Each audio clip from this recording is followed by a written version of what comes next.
ለምትመጣ ባለቤቴ እኔም ደግሞ ውጭ ስራ ሰርቼ ለምመጣ ሰውዬ እቤት ውስጥ ስንገናኝ እንክብካቤን የምገልጥላት እንዴት ነው? በምንድን ነው የምገልጥላት? ኦኬ ካልቸሩ ኮንፍሊክት የሚፈጥርልኝ ከሆነ ያንን ኮምፐንሴት የሚያደርግበት ሜካኒዝም አለ ወይ? ኦኬ እኔ አሁን ኪችን መግባት ሊደብረኝ ወይም ደግሞ የሆነ ዲግኒቲን ሊነካ ይችላል ብዬ ላስብ። እኔን አይነካኝም ፐርሰናሊ፣ እኔ እንደሱ ስላላደግኩ ማለት ነው። ግን እንደሱ የሚያስብ ሰው አለ እንበልና ይህንን ዲግኒቲህን ጠብቀህ ለመኖር እና የእሷንም ደግሞ ከጉዳት የሞተ ገላ ይዛ አልጋ ላይ ከምትመጣበት በቃ ሺዝ ዴድ እኮ ኦልሬዲ በቃ ማጠቡ ገሏታል፣ ሽንኩርት መላጡ ገሏታል፣ ቅቤ ማንጠሩ ገሏታል፣ እንጀራ መጋገሩ፣ ዳቦ ማብቃቱ፣ ለልጆቹ ምሳ መስራቱ፣ ለአንተ ምሳ መቋጠሩ ኤቭሪቲንግ እኮ ሺዝ ኦልሬዲ በርን አውት አድርጋለች። እና ስትመጣ የሞተ ስጋ ነው፣ የሞተ አካል ነው።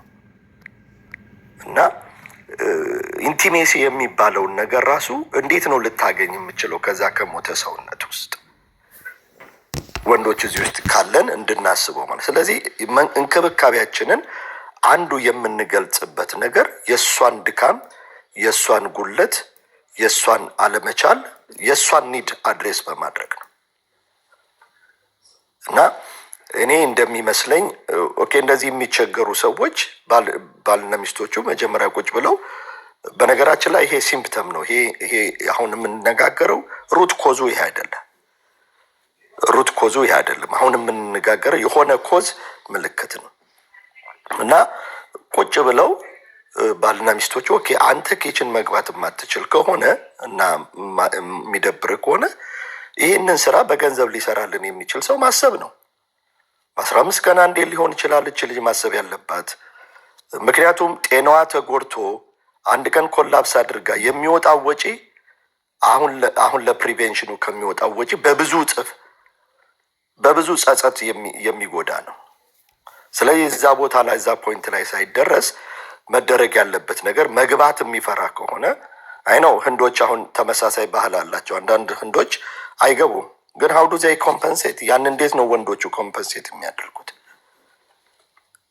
በ15 ቀን አንዴ በ3 ወይ በወር አንዴ መታ ቤታቸውን ቴከር የምታደርግላቸው በጀት ይበጅታሉ። በቃ ዲግኒቲን ጠብቄ ደግሞ ሚስቴ ሳትጎዳ በዛ መንገድ ኬራቸውን የሚያሳዩ አሉ። ከሁሉ በፊት ግን እና በላይ ግን ባልና ሚስቶቹ ቁጭ ብለው ኦፕን ዲስከሽን ማድረግ ቢለመድ፣ ኦፕን ኮሚኒኬሽን መደረግ ቢለመድ በጣም ጥሩ ይመስለኛል። ይሄ ሪሊ እቃ ማጠብ ምናችንን እንደሚነካ አይገባኝም። ያው ካልቸራል ስለሆነ ማይንድ ሴት ስለሆነ ቀላል ነው እያልኩ አይደለም። ግን ኮምፕሊትሊ ትራንስፎርምድ የሆነ አገር ውስጥ ካልቸራሊ ኦፖዚት የሆነው ዓለም ውስጥ ነው የመጣ ነው እና ራሳችንን ኮፒንግ ስኪል ዲቨሎፕ ማድረግ ይሄ በዚህ ካልቸር ውስጥ እንዴት ነው የምንኖረው?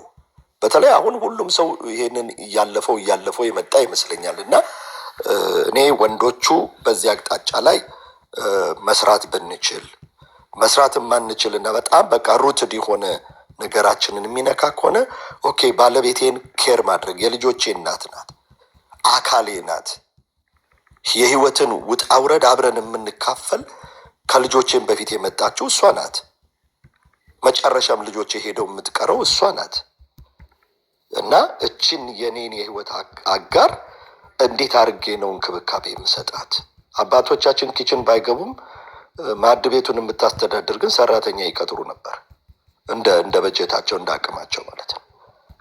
እና አትሊስት በዚህ አቅጣጫ ላይ ሰፖርት ቢያደርግሽ፣ ቁጭ ብላችሁ በጀት ብታወጡ፣ እሱም ማይቻል ከሆነ ግን ቁጭ ብላችሁ በቃ ቁጭ ብለሽ ንገሪው፣ አቅቶሽ ንገሪው።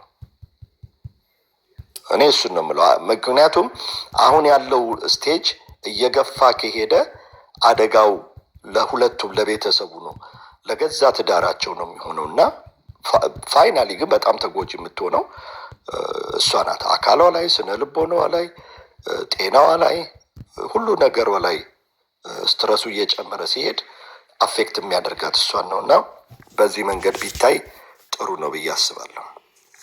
እሺ ዶክተር በጣም አመሰግናለሁ። እሺ እግዚአብሔር ይባርክህ። እውነት ነው። ሁለቱም መተሳሰብ አለባቸው። እኛም ይሄንን የምንለው ቢካዝ ጋብቻ የሚመሰረተው በፍቅር ነው። ስለዚህ አንዱ ለአንዱ ማሰብ አለበት። ቤላዬ አንድ ነክተሽ ነበር። ከዛ በኋላ ደግሞ ያለውን ሰጣለሁ። እሺ ቴንክ ዩ አስቴርዬ። እኔ በዚህ ነገር ላይ ትክክል